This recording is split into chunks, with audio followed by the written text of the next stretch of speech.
Hey guys, what is up? Welcome back to another episode of VGC Prep. I'm your host Ryan, and today we're going to continue on with a new team.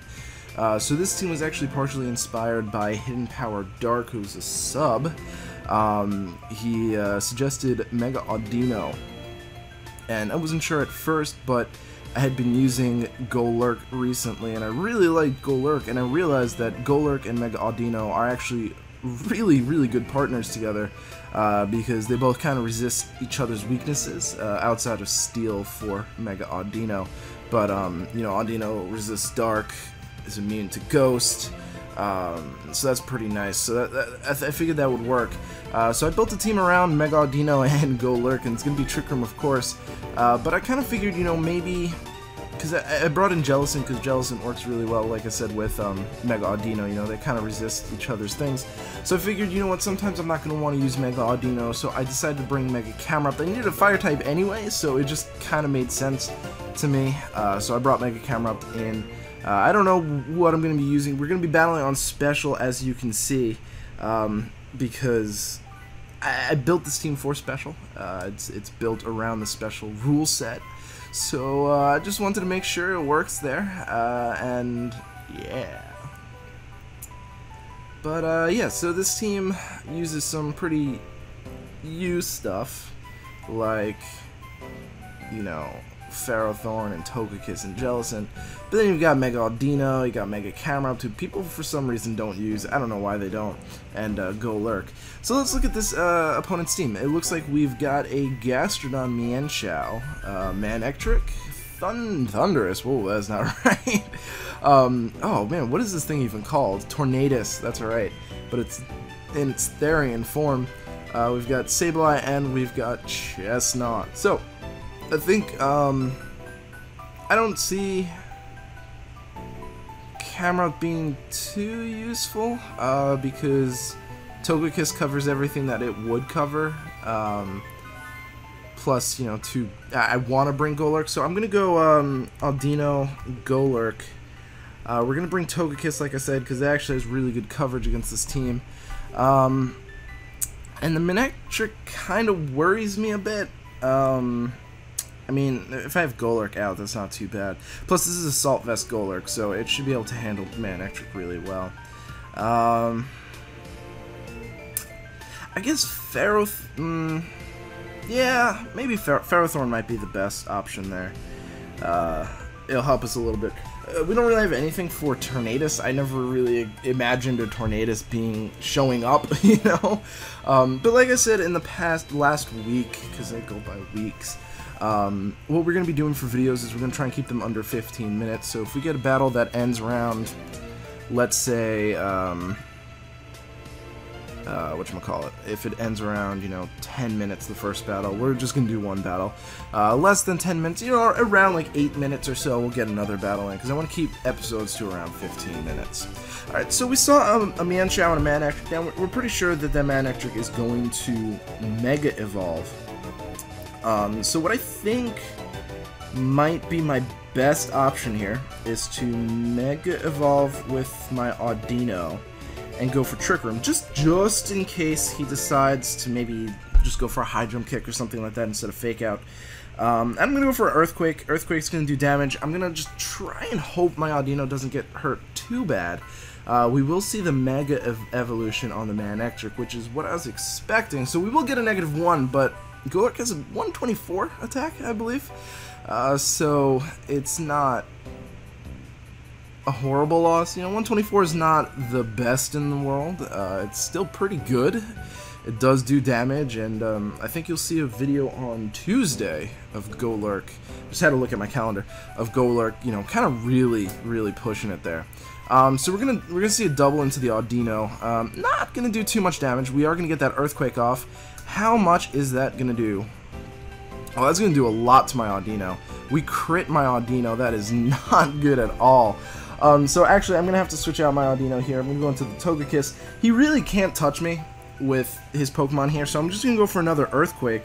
If he wants to switch into the Tornadus here, that's fine. We'll at least get a KO on one of the Pokemon, even though we're at -1. It sucks that we crit our own Audino, because I would have been would have been willing to stay in with my Audino to take another Earthquake. We will see the Gastrodon come in. Ooh, that is an ugly shiny. Ooh, that is a really ugly shiny. What are we going to see from the Mienshao, though? Because I don't know if Mienshao can really touch... Oh! We got lucky there. I was going to say, I don't really think Mienshao can touch us. But we will get the Earthquake off. That's why I switched into Togekiss. Dodging that that Rock Slide is actually really good for us. Now, we do KO the Mienshao, which is good because the Rock Slide was going to be a problem for us. Cool. So, this Togekiss is kind of a unique Togekiss. I use someone's defensive spread. I change it around a bit, so this thing can survive, you know, things like a Life Orb, Bisharp's Iron Head, I think a majority of the time. I don't remember if it was like 100% or not. It can survive a lot of very important things, so that's going to be very important to remember. Now, I have to figure out what to do against this Gastrodon. I think I'm just gonna Air Slash, and so I'm Iron Fist. I'm wondering, I have Shadow Punch, and I realized because I'm doing a competitive corner spotlight on Golurk later, and I realized halfway through that Shadow Punch is the worst option on Golurk ever, even if you're running Iron Fist. And I'm just trying to think, should I just go for the Earthquake? I mean, I'm not going to hit the Tornadus, it's going to be... No, I'm going to go for the Hammer Arm. That seems a little ridiculous, but I am going to go for that Hammer Arm. Now, the thing goes for Grass Knot. It doesn't really... It does do a lot to me, but not too much. Now, ooh, that really doesn't do too much, actually. Gastrodon flinch. Wow, I'm slower than the Gastrodon. I did not expect that. Like, I know I'm built for Trick Room, but I didn't really think I'd be faster, I'd be slower than the Gastrodon. Gastrodon's a pretty slow Pokemon. So I'm going to go for Dazzling Gleam here, because I'll still KO the Gastrodon. And I'm going to take this opportunity to switch into my Ferrothorn, which he can't really do very much to with these current Pokemon.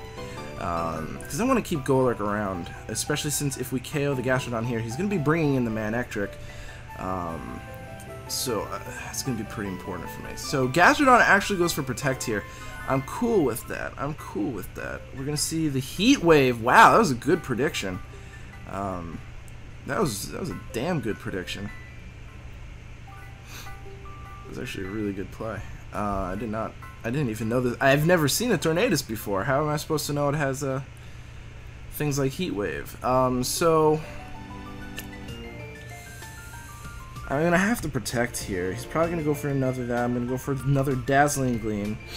I am going to Protect because, again, he really probably doesn't have... I mean, the Manectric probably has Flamethrower. That's true. And we will see the Heat Wave again. That's fine. I did Protect here for a very good reason. And I'll get that Dazzling Gleam off, and I will KO the Gastrodon. What? No! Really? Wow. I mean, I'm not super invested into special attack, but in all my calcs I didn't need the special attack investment, because I KO'd things with just Life Orb and Quiet Natured, so didn't expect that. But I guess my best play is to Air Slash the Tornadus and Seed Bomb the Gastrodon and hope he misses a Heat Wave. Which he's not going to. Not a big deal. I mean, trying to avoid a Heat Wave is really not, you know, something that's going to happen. I will go down this turn to Life Orb and Burn, even if the Gastrodon goes for Recover. But I'm hoping to take out this Thundurus, because it's kind of annoying me. Good. Very good. Alright, so... Yeah, I will definitely go down. He does go for Scald. It will take me out. I will probably go for Trick Room here. I know that's kind of a little risky. Let me think.